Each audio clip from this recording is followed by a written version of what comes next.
Friends, thank you for being here today. As we sit here in the quiet interlude between Christmas and the New Year, looking at the stillness of the markets and the flatness of the charts, it is easy to be lulled into a sense of security.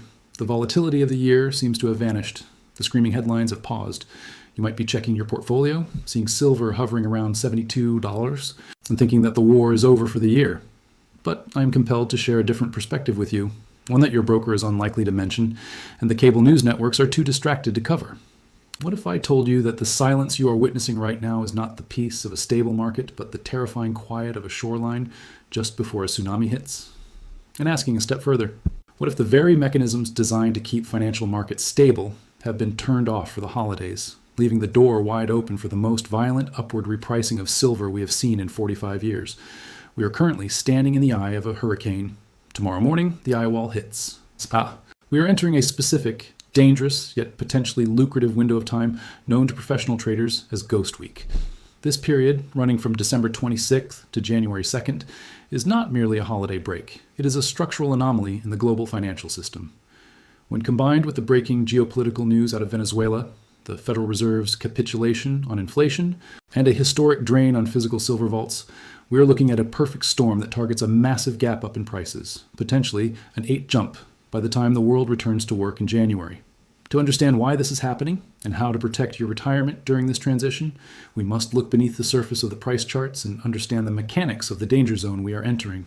If you have been investing for decades, you know that markets usually operate with a certain rhythm. There are buyers and sellers, checks and balances, but the week between Christmas and New Year's Day breaks these rules. In the brutal, leveraged world of futures trading, time is not linear during this week. We need to start by discussing the skeleton crew phenomenon. Think about who actually moves the markets on a typical Tuesday in October.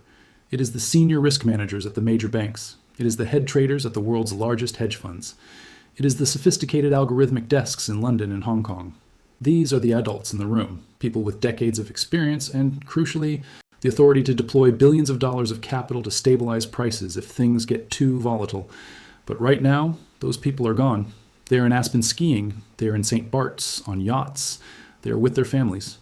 They have turned off their terminals, flattened their books to secure their annual bonuses, and handed the keys to the castle to the skeleton crew. The skeleton crew is comprised of junior traders, interns, and automated maintenance algorithms running on low power mode. Their instructions from their bosses were simple: don't do anything stupid and just keep the lights on until we get back in January. Consequently, the volume, the amount of money flowing through the veins of the market, drops by 70% to 90%. This creates the most dangerous phenomenon in finance, the liquidity vacuum. To help you visualize why this liquidity vacuum is either a danger to your wealth or a massive opportunity, I want you to imagine the silver market as a frozen lake. On a normal trading day, the ice is 10 feet thick. You can drive a truck over it. If a massive sell order comes in, the ice holds. The price might dip 10 cents, but there are thousands of limit orders waiting to buy. These orders act as a buffer, a wall that absorbs the shock. During Ghost Week, however, the ice melts. It becomes paper thin, because the senior traders and their massive liquidity buffers are gone. Those thousands of limit orders that usually cushion the market are removed from the order book. The walls disappear. So now we face a market with zero depth. If a large order hits the market tomorrow, perhaps a sovereign wealth fund panic buying because of war news, or an industrial user needing metal for January delivery, that order will not find a seller at the current price of $72.10. It won't find a seller at $72.50. It might have to jump all the way to $75 or $80 just to find the first willing seller. In trading terms, we call this slippage or an air pocket. The price does not tick up gradually. It teleports. It gaps. And because the sellers are on vacation, there is nobody standing in the way to stop it. This is why Ghost Week is not a time of peace. It is a time of extreme fragility where one spark can blow the roof off the building. Now, history confirms this danger when we look back at the ghosts of Christmas past. Skeptics often say, nothing happens during the holidays.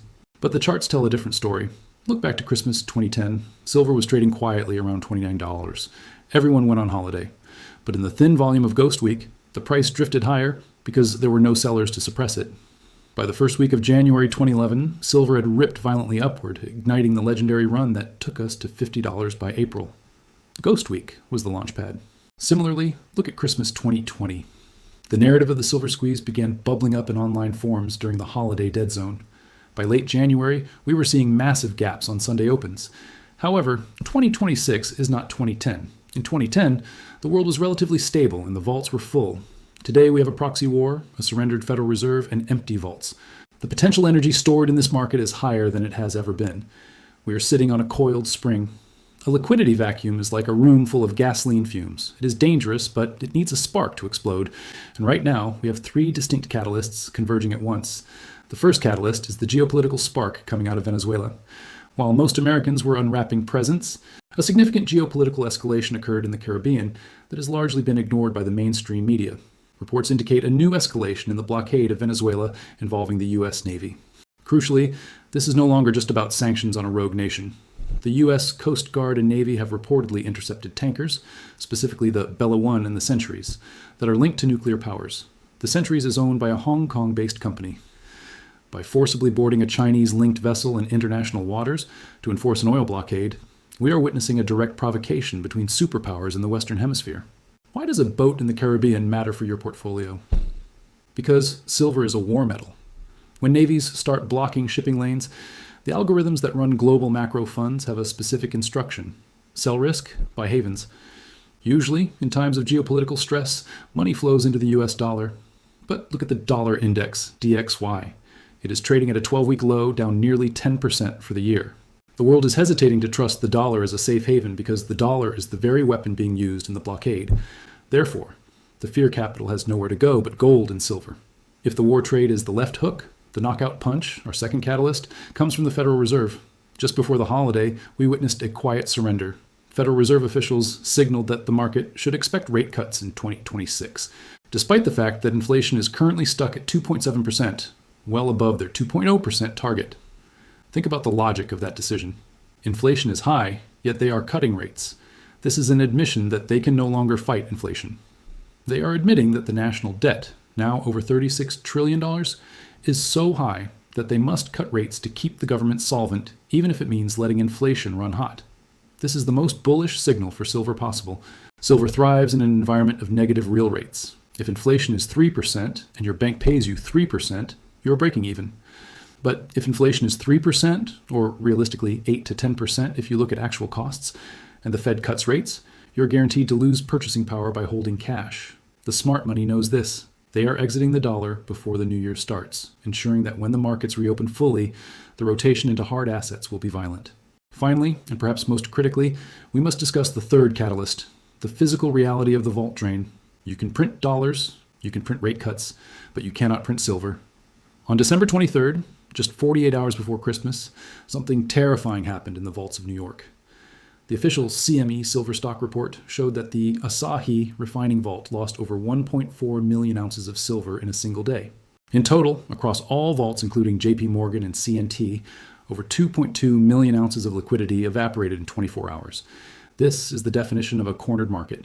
Usually, when an asset hits an all-time high, like silver at $71, inventory increases because people sell to take profits. But right now, the opposite is happening. Price is at a record high, yet inventory is leaving at record speed. This proves that the entities taking this metal, likely sovereign wealth funds and battery manufacturers, do not care about the price. They care about possession. They raided the vaults before the holiday because they knew liquidity would dry up.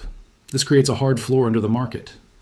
Skeptics ask, what if silver crashes to $60 next week? That is mathematically unlikely. The price of silver in Shanghai is trading roughly $5 higher than in New York. If the New York price drops, arbitrage bots will instantly buy the cheap New York silver to sell it in Shanghai. That arbitrage magnet acts as a safety net. And because the vaults are empty, that net is tighter than ever. I would love to hear your perspective on this physical shortage. Do you believe the big banks still have hidden stockpiles to suppress the price for another year? Or does this vault drain truly signal the end of the manipulation game? Please leave your thoughts in the comments below. I read every single one to understand the sentiment on the ground. Looking beyond this week, as we transition from 2025 to 2026, we are moving from the tutorial level to the boss level. 2025 was the year we broke the ceilings of $30 and $50. 2026 is the year the inventory runs out completely. We are seeing confirmation of this stress in the lease rates. According to recent analysis, while gold lease rates have turned negative, indicating plenty of gold is available for borrowing, silver lease rates are rising. This divergence is critical. It means that despite the high price, there is a structural shortage of silver available for industrial delivery. We are in a rolling squeeze. a chronic supply deficit that will cause periodic, violent price spikes. Furthermore, we must look at the broader asset landscape. While silver targets this massive gap up, other assets tell a story of rotation. The S&P 500 is currently floating near the top of its channel, with limited upside remaining. The smart money is looking for the next undervalued asset. Surprisingly, the sleeper asset of 2026 may be oil. Adjusted for inflation, oil is historically cheap compared to gold and silver. Just as silver is catching up to gold, oil may be the catch-up trade of the coming year, which would further fuel the inflationary fire. Before we discuss your specific action plan, I must warn you about a psychological trap that has destroyed more wealth than any market crash: the illusion of the overbought signal. Friends, many of you have spent years learning to read the markets. You have been taught that when a chart goes vertical, when the relative strength index RSI hits 85, and when everyone is bullish, you should sell.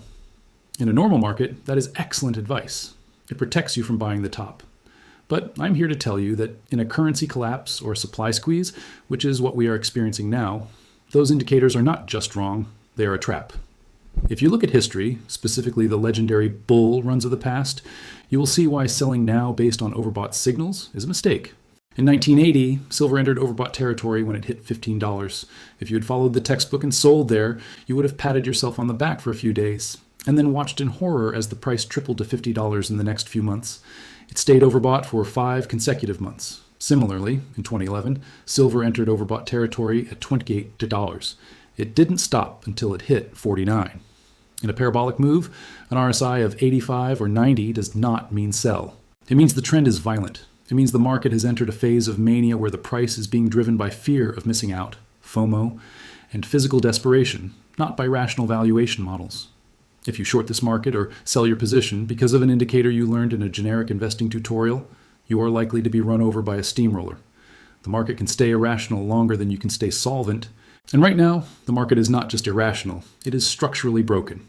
We also need to talk about the robots, because they have changed their minds. For the last 15 years, 80% of the volume on the COMEX has been driven by high-frequency trading, HFT, algorithms.